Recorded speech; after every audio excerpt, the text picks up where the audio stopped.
Hello, and welcome back to another episode of Star Path by Kara. I'm Kara, I'll be your astrologer today, and I want to get you pumped for the second part of April 2025. So, if you have started this year, things have been kind of off to a little bit of a slow start, been doing a lot of the inner work. You might have changed jobs or changed your idea of where your future was going. You could be looking around the room and realizing that the people have changed. You're in new alliances, you're in new partnerships. And, there is this adjustment period where we're starting to kind of, have a new groove. Then this second part of April is really going to be that new energy.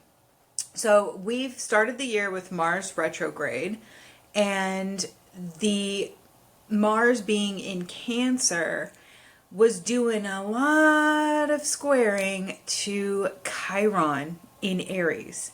And when we've had the Sun in Aries, that has really been highlighting a lot of those pain points and making us do a lot of reflecting.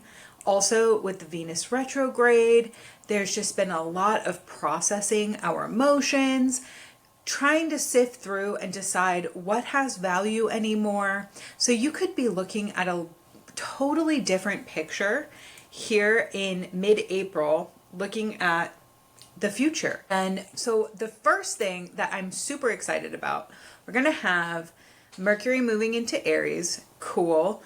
The further we can get Mercury away from Pisces and the North Node, the better we have to kind of accelerate and clarify the way we're thinking, because there is a lot of that like kind of murky energy when it's in Pisces.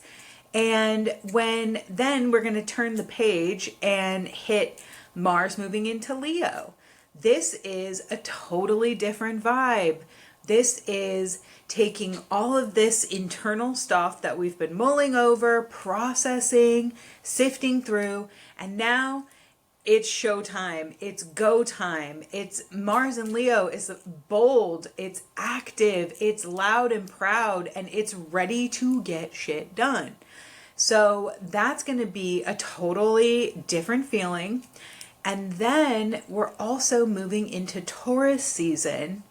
And at the early degrees, the beginning of Taurus season, we are going to be having some, squares to Mars and Leo, as well as squaring Pluto in Aquarius. So talk about things, you're not just imagining it. It is going to be time to embody change. I actually like squares. Squares are undeniable. You're going to feel it. You are going to feel this need to shift and embody.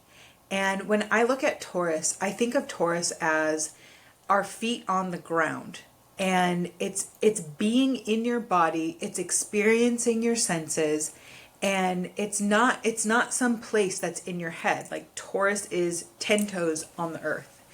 And when that is making a square to Mars and Leo, there you get that fire, that impulse, that urge to make this shift. Something is going to activate in you, especially depending on where this is sitting in your chart.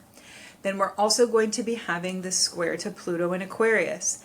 And as you know, this is a 20-year-ish transit. So we're in the beginnings of a lot of this age of Aquarius. And it's, we've been seeing little hints of shifts that are happening. And it is, really important to isolate where do you have Aquarius in your chart, because this is where it's really getting dug up and unearthed. But also for the collective, if you think about how we are in the process of a huge changing of the guards, the system dismantling, dispersing the power, coming out of Pluto and Capricorn and moving into this shift of Pluto and Aquarius. It's like, this is the kind of energy where we actually start to see things kick up. And so I imagine that this is going to be more following through with the financial systems, the stock market, luxury goods, and what's the relationship there and how is that changing? And one of the things that I am noticing all over TikTok is these brands, from like straight from the factories. These people are making TikToks from China and talking about the real price of goods that Americans are purchasing for $100 leggings type of a thing, the Lululemon leggings.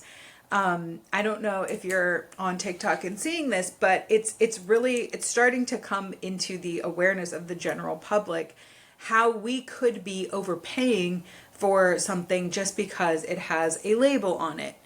And so not only is this a mix of Pluto in Aquarius, but this is also Uranus in Taurus. And it's really changing the dynamic. It's really changing our relationship with what we are prioritizing, what we find value in. All of this is shifting. And so I would, look out for, where do you see yourself in your personal life aligning more with authenticity and integrity? Because that's where we always bring it back to with the Pluto in Aquarius transit. And so you've got the Taurus is the sun, going to be making those squares, Mars and Leo, Pluto and Aquarius. The other energy that you're gonna be feeling is Mars in an opposition to Pluto. And this energy, again, it could feel uncomfortable. You won't be able to miss this. Think back to the beginning of 2025, because that's also another time that we're experiencing Mars-Pluto opposition. And an opposition is it's exactly what it sounds like. Sort of like a dueling energy, and they're really bouncing off of each other. Mars and Leo is like, it's go time, me on the stage kind of energy. And it's very passionate, and it's the star of the show. But then you have Pluto in Aquarius, which is like wanting to transform and wanting to shift the power dynamic. So it's really going to depend where this is in your chart, but that will be the conversation.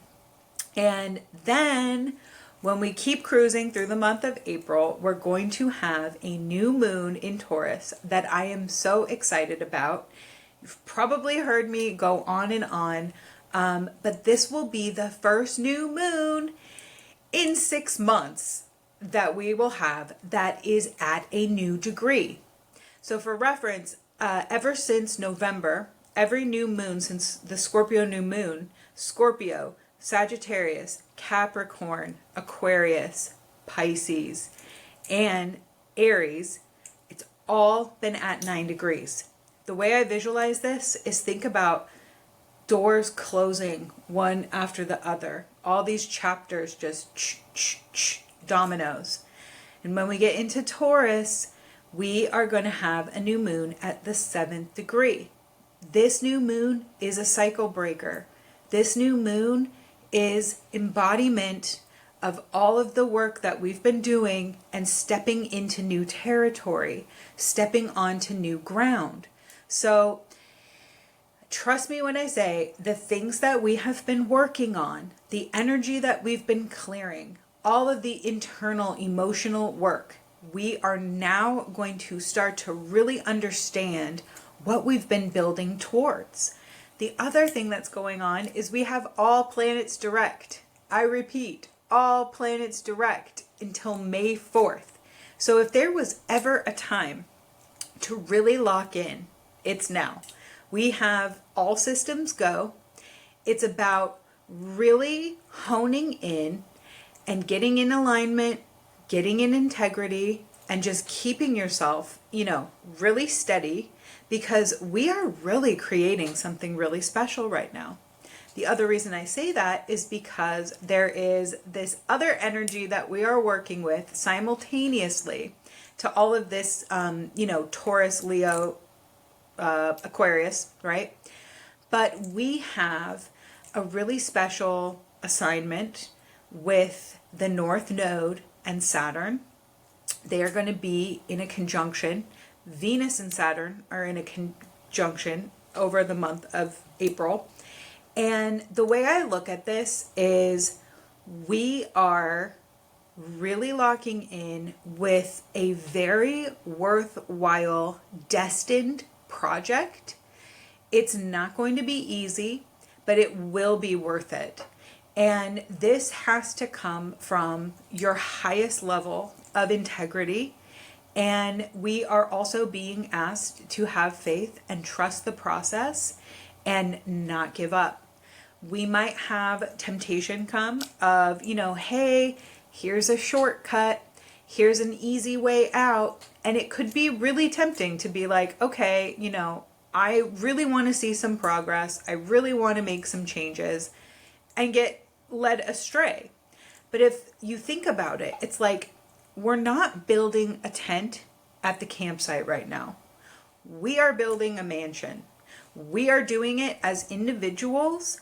And the bigger picture is that we're doing all of this for society too, because we are in a major transformation societally, culturally, government, education, all these things, our health, everything is on a long haul trajectory of metamorphosis.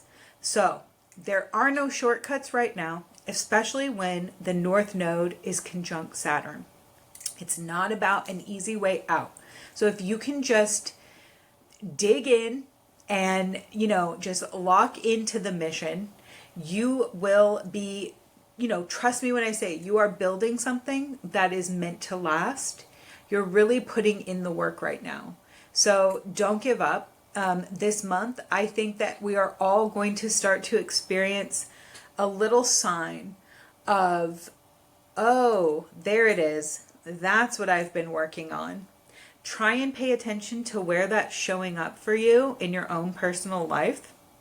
Another really interesting component of all of this too, when I think of the T-square that's going on with the fixed energy, you also want to factor in Black Moon Lilith is going to be part of this equation.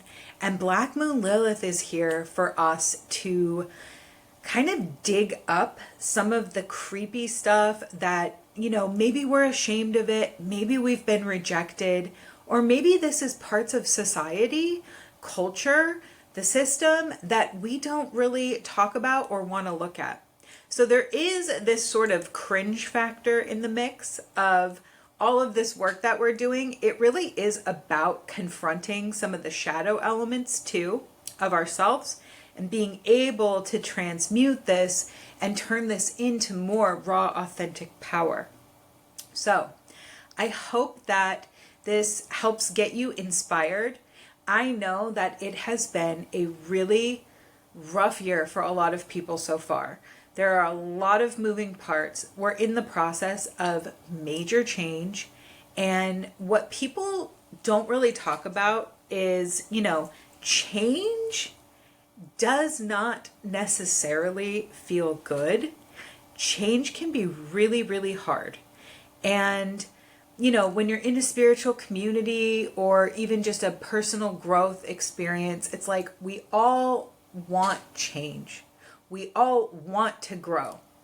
But sometimes when we're faced with, okay, well, this is what you do, this is how you're going to get there, we can shy away and be like, that seems too hard. I don't want to do it.